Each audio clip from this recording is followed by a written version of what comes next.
Welcome back to the final hour of the Gary Sutton Show on WSBA on a Thursday morning. By the way, we have up at Facebook.com/910WSBA yesterday's Ernie Marisotis, Kristen Phillips Hill debate. We also had up from the day before Beth Roberts and Seth Grove debate. And today we're also putting up the doctor who was here this morning on concussions. I thought it was a fascinating segment, by the way. Maybe it's just me. Dr. Brandon Brock from the Carrick Brain Center in Dallas. We're putting that up, and we're also going to put up this next segment today. And this is a segment that I think is really a positive one. You know, every year, the Intel International Science and Engineering Fair brings together approximately 1,700 young scientists and engineers from nearly 70 countries around the world. And the participants come to, in this case, Los Angeles, to showcase their cutting-edge science and engineering projects.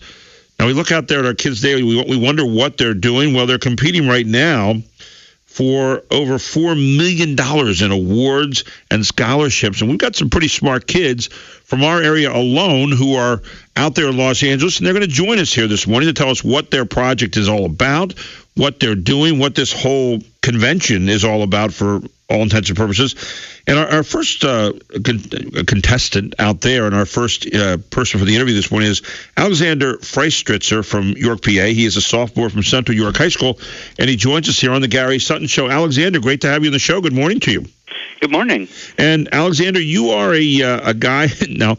When I was your age, as a sophomore in high school, I was working on my baseball throw, making sure I had it correct. And you're working instead on brain waves. Do brain waves have an effect on cognitive abilities? Where did you get started on this? Well, this project came around through help from my advisor. Okay. I knew I wanted to do stuff with, like, the brain. Mm-hmm. And after doing some research and reading through some magazines, I eventually found brainwaves, and then I kind of worked and I found this project. What's the project all about? Tell me what you're trying to get out of it. What I tried to get out of it was to see whether or not different brainwaves had an effect on how people would learn and how they would be able to problem solve. What'd you find out? I found that yes, they do have an effect, and different brainwaves actually have a different effect on different cognitive functions. Now, how do you test all this stuff out? What I did was I had my participants basically listen to, it's almost music, mm-hmm. which would change their brainwaves. And then I had them take these different tests, which would test problem solving, short-term memory, and long-term memory. Did you find, and this is kind of like interesting work because I can see where this could lead to some good groundbreaking stuff down the line when we're talking about Alzheimer's and things like that, right? Yeah. What I'm thinking about using it for is for testing to see if it would be an effective treatment for either senility to help prevent the onset or even to help kids with ADD, ADHD, or other attention deficit disorders. Well, I'm going to come back to you in just a minute, just to kind of hang in there with me. But we have two other students here this morning, Jenny Eurich from Elizabethtown, who's a senior over at Elizabethtown High School, and also Grace Hwang from Hershey, PA, who is a junior at Hershey High School, and they both join me here on the Gary Sutton Show. Good morning, Jenny and Grace. How are you? Good morning. We're doing good. How are you? Well, we're doing very well. How do you like Los Angeles? Oh, it's great. It's so nice and warm here, and we got to see the Pacific Ocean. Well, you never saw the Pacific, right? No, I've never seen it before. Well, now, let me ask you this question, and am I talking to Jenny now first? Yes, you're talking to Jenny. Okay, Jenny, you're from Elizabethtown. You're over at Elizabethtown High School, about 20 minutes from where our station is right here. You researched something a little bit different. We were talking here to Alexander about the stuff he was doing with brain waves and cognitive abilities. You went after something that is peculiar to your particular county for the most part, something called Amish infantile syndrome. Tell me about that, what you did. Another name for it is called GM3 synthase deficiency. Individuals with this genetic disorder are blind, deaf, have no cognitive function, have no motor control, and they have seizures multiple times a day. So what I was doing, I was looking at a molecule in their blood to see if it actually promoted their seizures. And I compared it to levels of normal humans, and they actually had 8 to 17 times the levels of healthy humans. So this molecule called sialic acid was actually helping to promote their seizures. So a reduction in sialic acid would help control their seizures, potentially. How did you get started on something like this? I'm sitting here amazed this morning. I'm sitting amidst a group of people that are 10 times smarter than I am, which is frightening. But How did you get started on this particular project? My mentor actually had a fellowship at a place called the Clinic for Special Children. It's a small research and medical facility in Strasburg, Pennsylvania. Okay. And they specialize in genetic disorders in the Amish community. So she said, I know you don't have a project idea. Just look through a couple of these diseases, see if you can find anything out. So I started researching them. And then, ironically, later that week, my English teacher was talking about an Amish family she knew with GM3 synthase deficiency. So I decided to start with that and see what I could do from there. Now, is this a peculiar disease to the Amish population, or is it a disease where a lot of it is in that particular population, but it could be anywhere? So almost all the cases are in the Old Order Amish community. Okay. There are only 2 known cases outside of the Old Order Amish community, one in France and one in South Carolina. They just had unlucky genes, I guess you could say. So what are they doing in the Amish community here that's causing these high levels of sialic acid? The high levels of sialic acid are specific to GM3 synthase deficiency. Okay, so there's something that they're missing that they ought to be doing, and you've kind of found that thing, right? I mean, you're saying, okay, if we lower the sialic acid, things are going to get better here in terms of this disease, right? Yes, they should help reduce seizures if you were to lower sialic acid levels. That's what my project is suggesting. Very cool. Let's get Grace in here very quickly from Hershey, Pennsylvania. Right. Grace is a junior from Hershey High School. And Grace, good morning to you. How are you this morning? Hi. And Grace, of course, from Hershey, we said she's a junior at Hershey High School, which makes you a Spartan, right? Mm-hmm. Now, you got into something that really, we hear our parents tell us about all the time. You got to get 8 hours of sleep a night. You got into some healthy youth and the effect of physical activity and sleep patterns on physical and mental well-being in adolescents, people like you. What did you find out?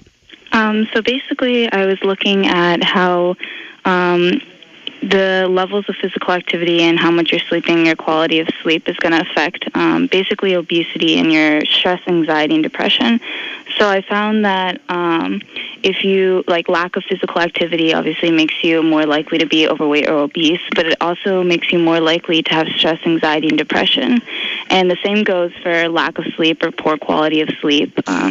You're also more likely to be overweight or obese, and you're also at a higher risk of having stress, anxiety, and depression. Wow.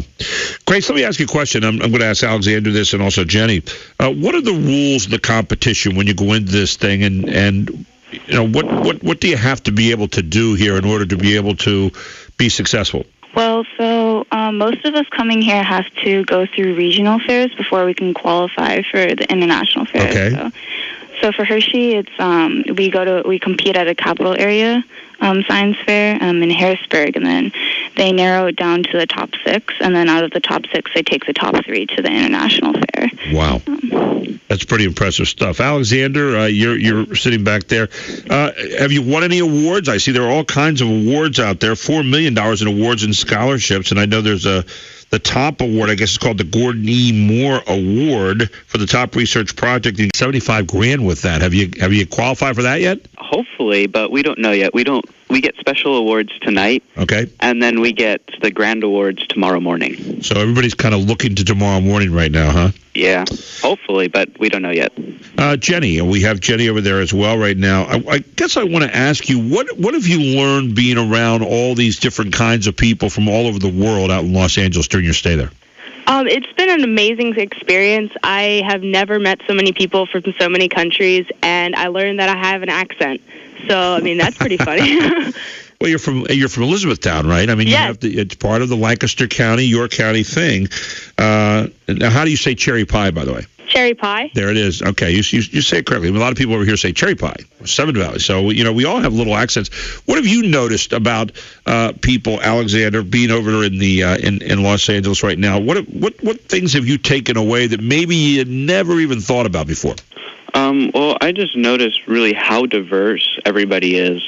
Because you meet people from other countries, and you would think countries in the same area would have similar customs, but in reality, they're so different. Grace, you've been in L.A. now. How many days are you actually out there, Grace? I've been here since we flew in Saturday, so wow. It's been a couple of days, and we're leaving really early Saturday morning, probably 4 in the morning. But tomorrow's the exciting time, right? Well, tonight, I guess, and tomorrow. Yeah. And do you have any advanced idea if you're going to win an award or something like that, or is that really the whole purpose in the first place? Well, when you come here, I think the most important thing really is meeting all of the people that are here. Everyone has so much talent. They have so many innovative ideas that nobody really minds who gets, the grand award, because once you've come here, you already have an amazing project. So it sounds like the sharing of what's going on there is really a big deal for you. Yeah, it is. Been something that I've been trying to get for 3 years since I've been working on this project as a freshman, so I'm really excited to be here. It's a good experience. We're talking with Grace Hwang from Hershey, Jenny Eurich from Elizabethtown. Jenny, what project has been your most favorite? I'm sure you guys are walking around looking at everybody else's projects, too, and finding out about them. Other than your own, what project has kind of been your most favorite you're going to come home with and say, wow, I would have never known that if I wouldn't have been out there?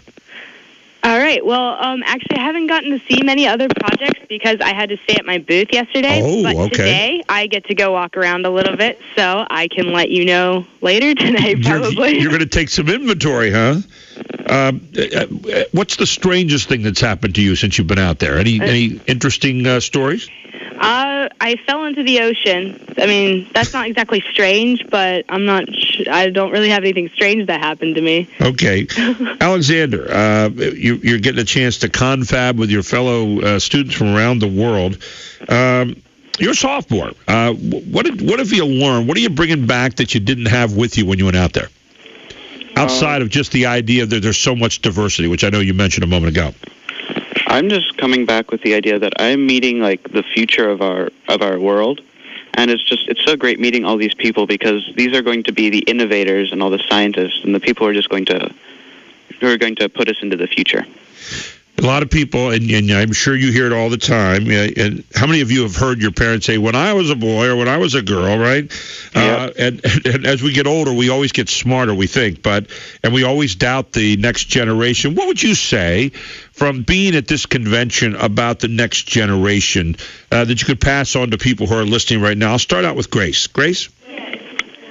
Well, I would say that there's a lot of promise, and, a lot of our parents, at least, are, teenagers are, useless. We just mess around all the time. But when I was in the opening ceremony, it was absolutely mind-blowing the amount of talent that was in that room at the time. Some of these people have created, patented items to make so much technology that I would have never thought was possible. So I think that we kind of have the idea that nothing is impossible for us to finish, and I think it's really great. Our future's really bright. Well, Grace, I appreciate you joining us this morning. Let me get Jenny on here very quickly from Elizabethtown.